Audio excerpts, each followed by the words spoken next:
Hello friends, प्रभात solution में आपका फिर से स्वागत है। अगर आप किसी भी राज्य की पॉलिटेक्निक एग्जाम की तैयारी कर रहे हैं तो ये वीडियो आपके लिए है। तो हम इस वीडियो में बात करेंगे 10 हमारे साइंस के मोस्ट इंपॉर्टेंट क्वेश्चंस के बारे में। तो आइए देखते हैं। हमारा पहला क्वेश्चन है, बैटरियों में इस्तेमाल होने वाला अम्ल यानी एसिड कौन सा है जो बैटरी पे हम यूज करते हैं। तो ऑप्शन ए बोलता है एसिटिक अम्ल है, ऑप्शन बी बोलता है हाइड्रोक्लोरिक अम्ल है, ऑप्शन सी बोलता है सल्फ्यूरिक अम्ल है, या ऑप्शन डी नाइट्रिक अम्ल है। तो देखिए इसका आंसर हो जाएगा ऑप्शन सी। बैटरियों में इस्तेमाल होने वाला जो अम्ल होता है वो सल्फ्यूरिक अम्ल होता है, यानी कि H2SO4 H2SO4 ये लिखा हुआ है यहाँ पे, आप ये ऐसा मत समझिएगा। अगला क्वेश्चन है हमारा, वातावरण में सर्वाधिक मात्रा में पाई जाने वाली गैस है। इसका आंसर बहुतों को पता होगा, फिर भी हम इसको देख लेते हैं। ऑप्शन ए बोलता है कार्बन डाइऑक्साइड, ऑप्शन बी बोलता है हीलियम, ऑप्शन सी बोलता है नाइट्रोजन, या ऑप्शन डी ऑक्सीजन। तो इसका आंसर है ऑप्शन सी। वातावरण में सर्वाधिक मात्रा में पाई जाने वाली गैस है नाइट्रोजन। अब देखिए नाइट्रोजन का सबसे प्रमुख व्यापारिक उपयोग अमोनिया के उत्पादन में होता है, यानी कि NH3 बनाने में होता है। उसके बाद क्या बोलता है, नाइट्रोजन विद्युत बल्बों में तथा उच्च ताप मापने वाले तापमापी में भरने के काम आती है। मतलब हम जो टंगस्टन का बल्ब यूज करते हैं उसमें क्या होता है, आर्गन और नाइट्रोजन भरते हैं। उसके साथ साथ क्या होता है, उच्च ताप मापने वाला जो आपका थर्मामीटर होता है, हाई टेम्परेचर जो मेजर करता है, वहाँ भी इसका यूज करते हैं। अगला क्वेश्चन है, अभ्रक क्या है। ऑप्शन ए बोलता है विद्युत तथा उष्मा का बहुत अच्छा चालक है, ऑप्शन बी बोलता है उष्मा का खराब तथा विद्युत का अच्छा चालक है, ऑप्शन सी बोलता है दोनों उष्मा तथा विद्युत का खराब चालक है, ऑप्शन डी बोलता है उष्मा का अच्छा तथा विद्युत का खराब चालक है। तो इसका जो आंसर होगा ऑप्शन डी होगा, अभ्रक यानी कि माइका उष्मा का चालक है यानी कि गुड कंडक्टर है, एवं विद्युत का कुचालक है यानी कि बैड कंडक्टर है। मतलब क्या, ये अपने से, ये आपको फिगर में दिख रहा होगा, ये क्या है, हमें मिनरल्स के रूप में हमें अभ्रक मिलता है। हम इसको प्यूरिफाई करके इसको अलग अलग फील्ड में यूज करते हैं। तो ये क्या है, उष्मा को अपने आप से जाने देगा। गुड कंडक्टर है, उष्मा को पास करेगा लेकिन करंट को अपने में से पास नहीं करेगा। देखिए इसका कहाँ का यूज होता है, इसका यूज होता है बॉयलर के जैकेट के आवरण बनाने, मतलब कवर बनाने में। ठीक है, विद्युत यंत्र उपकरण, डायनेमो, आर्मेचर, हीटर, टेलीफोन के डायल बनाने में। और क्या होता है, रेडियो में, वायुयान में, मोटर के इंजन के पुर्जों में भी अभ्रक का उपयोग आजकल बढ़ रहा है। अगला क्वेश्चन है हमारा, रसोई गैस किसका मिश्रण है। रसोई गैस मतलब LPG। बहुत जगह में आपको LPG लिखा रहेगा, बहुत जगह में आपको रसोई गैस लिखा रहेगा, तो आपको कंफ्यूज नहीं होना है। ऑप्शन ए बोलता है कार्बन मोनोऑक्साइड और कार्बन डाइऑक्साइड, ऑप्शन बी बोलता है ब्यूटेन और प्रोपेन, ऑप्शन सी बोलता है मीथेन और एथिलीन, ऑप्शन डी बोलता है कार्बन डाइऑक्साइड और ऑक्सीजन। तो इसका आंसर होगा ऑप्शन बी। रसोई गैस जो है जिसको हम LPG बोलते हैं, ब्यूटेन एवं प्रोपेन का क्या होता है, मिश्रण होता है। अब देखिए LPG मतलब लिक्विफाइड पेट्रोलियम गैस। आप इसको लिक्विड पेट्रोलियम गैस अगर बोलेंगे तो ये गलत हो जाएगा। इसका मतलब क्या है, लिक्विफाइड पेट्रोलियम गैस। इसमें क्या होता है, इथाइल मर कैप्टन मिलाया जाता है। क्या मिलाया जाता है, इथाइल मर कैप्टन C2H5SH को मिला देने पर क्या होता है, एक विशेष प्रकार का तीखा गंध होता है। जब भी आपके घर में गैस लीक होता है तो आपको पता चल जाता है कि गैस महक रहा है। एक्चुअल में LPG का कोई गंध नहीं होता है, वो ये मिथाइल मर कैप्टन ही होता है जो आपको बताता है कि आपके गैस सिलेंडर से गैस लीकेज हो रहा है, ताकि घर पे किसी भी प्रकार की अनहोनी ना हो। देखिए यहाँ पे एक और टॉपिक है, मीथेन को मार्स यानी कि दलदल गैस भी कहा जाता है। धान के खेतों में प्रायः क्या मिलता है, मीथेन गैस मिलता है।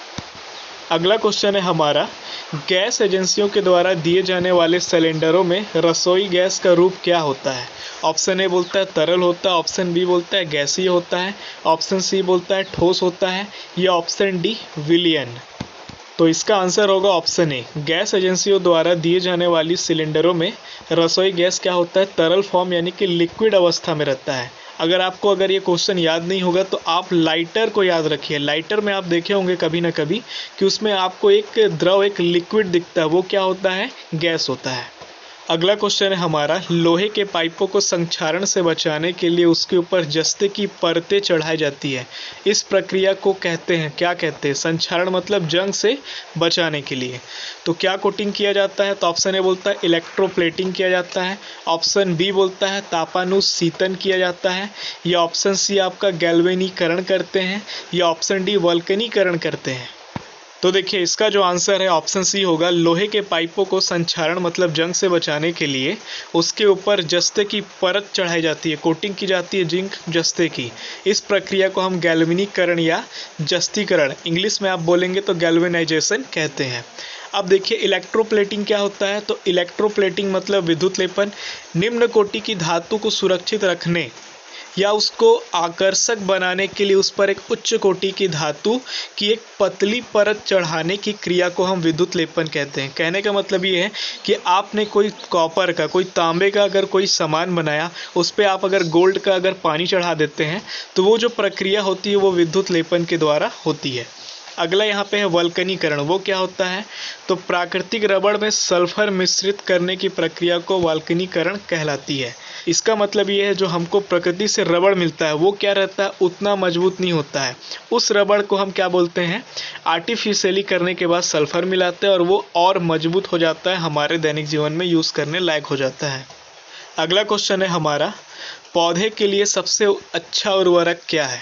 ऑप्शन ए बोलता है कंपोस्ट है, ऑप्शन बी बोलता है अमोनियम सल्फेट है, ऑप्शन सी बोलता है सुपर फास्फेट ऑफ लाइम है, या ऑप्शन डी यूरिया। तो देखिए इसका जो आंसर है ऑप्शन ए होगा। पौधे के लिए सबसे अच्छा उर्वरक होता है कंपोस्ट। अब ये कंपोस्ट क्या है? यह जानवरों के अपशिष्ट पदार्थ से प्राप्त होता है। जो हम गाय का गोबर, बकरी का गोबर, ये सब का जो हम यूज करते हैं वही हमारा क्या होता है, कंपोस्ट खाद कहलाता है। हम लोग इसको गांव देहात में क्या बोलते हैं, खाद भी कहते हैं, जो हम क्या करते हैं खेत वगैरह में डालते हैं, और यही हमें डालना भी चाहिए। अब देखिए वर्जिलियस के शिष्य वोहलर ने सर्वप्रथम कार्बनिक यौगिक बनाया जिसका नाम यूरिया था। ठीक है, इसका निर्माण किया। उन्होंने अमोनिया साइनेट को गर्म कर यूरिया को प्राप्त किया था। क्या किया था? अमोनिया साइनेट को उसने गर्म किया था और फिर वहाँ से यूरिया उनको मिला। तो ये आपको क्या है, अमोनियम साइनेट आपको लेना है। इसको गर्म करने के बाद आपको क्या मिलेगा, वो यूरिया मिलेगा। अगला क्वेश्चन है हमारा, जल आपूर्ति के लिए जल का शोधन किस प्रक्रिया से होता है? मतलब हमको क्या करते हैं, नगर निगम हमारे घर में जो पानी भेजता है तो उसको क्या करता है, भेजने से पहले प्यूरिफिकेशन करता है, साफ करता है, पीने योग्य बनाता है। तो वो हम किस प्रोसेस के द्वारा ऐसा किया जाता है वो हम जानना है हमें। तो देखिए ऑप्शन ए बोलता है क्लोरीनीकरण, ऑप्शन बी बोलता है आसवन, ऑप्शन सी बोलता है फिल्टरन, या ऑप्शन डी निस्तारण। तो देखिए इसका जो आंसर है ऑप्शन ए है। जल आपूर्ति के लिए जल का शोधन यानी कि प्यूरिफिकेशन क्लोरीनीकरण प्रक्रिया के द्वारा होता है, या इस प्रक्रिया का ही अपन यूज करते हैं। अगला क्वेश्चन है हमारा, प्राकृतिक रबड़ को अधिक मजबूत तथा प्रत्यस्थ यानी इलास्टिक बनाने के लिए उसमें क्या मिलाया जाता है? ऑप्शन ए बोलता है सल्फ्यूरिक अम्ल, ऑप्शन बी बोलता है स्पंज, ऑप्शन सी बोलता है सल्फर, या ऑप्शन डी क्लोरीन। कहने का मतलब क्वेश्चन क्या है कि आपने जो रबड़ लिया है वो प्राकृतिक रबड़ अगर है तो उसमें ऐसा क्या चीज़ मिलाए कि ये इलास्टिक हो जाए, आप इसको जितना ज़्यादा खींचें ये उतना ज़्यादा खींचा जाए, उतना ज़्यादा इसका लेंथ बढ़े और ये बीच से टूटे ना। तो इसके लिए हमको मिलाना पड़ता है। इसका जो आंसर होगा ऑप्शन सी, सल्फर मिलाने से प्राकृतिक रबड़ अधिक मजबूत होता है तथा प्रत्यास्थ इलास्टिक होता है। इलास्टिक का मतलब क्या, एक रबड़ को आप अगर यहाँ तक खींचते हैं तो ये क्या होता है, आसानी से टूट जाता है। तो ये क्या है, ये आपका इलास्टिक नहीं है, ये तुरंत टूट जा रहा है। अगर आप इस रबड़ को बहुत दूर तक खींचते हैं और बीच में वो नहीं टूटता है, बस क्या होता है रबड़ का जो थिकनेस है, मोटाई है, वो बस पतला हो जाता है, धागे के रूप में इस तरह हो जाता है, तो उसको हम क्या बोलेंगे, वो प्रत्यास्थ इलास्टिक है। अगला क्वेश्चन है हमारा, पीएच प्रदर्शित करता है। तो भैया पीएच वैल्यू क्या प्रदर्शित करता है? तो ऑप्शन ए बोलता है विलयन का तापमान प्रदर्शित करता है, ऑप्शन बी बोलता है विलयन का वाष्प दाब प्रदर्शित करता है, ऑप्शन सी बोलता है विलयन की अम्लता तथा क्षारकता प्रदर्शित करता है, या ऑप्शन डी विलयन की आयनी शक्ति प्रदर्शित करता है। तो इसका जो आंसर है ऑप्शन सी है, पीएच विलयन की अम्लता या क्षारकता मतलब एसिडिटी और एल्किनिटी को वो क्या करता है, शो करता है। क्या वो एसिड है, क्या वो बेस है, उसको वो बताता है। ठीक है, पीएच मतलब इसका फुल फॉर्म होता है पार्कर हैनिफिन। ठीक है, किसी घोल में हाइड्रोजन आयन के सांद्रण के ऋणात्मक लघुगणक को उस घोल का पीएच कहते हैं। अगर आप डेफिनेशन की बात करेंगे, परिभाषा की बात करेंगे, तो आपका ये परिभाषा हो जाएगा। आप जानते हैं कि अगर हमारा 0 से अगर 7 होता है पीएच वैल्यू, तो वो क्या होता है, हमारा होता है अम्ल, और 7 से 14 होता है तो आपका क्या होता है, क्षार। और अगर आपका 7 है तो उसको हम क्या बोलते हैं, या तो वो उदासीन है, उस पर कोई चार्ज नहीं है, ना तो वो अम्ल है ना तो वो क्षार है। तो ये वीडियो आपको थोड़ी सी भी हेल्प की हो तो इस वीडियो को लाइक करें, शेयर करें, इस चैनल को सब्सक्राइब कर लें। इस वीडियो में इतना ही, धन्यवाद।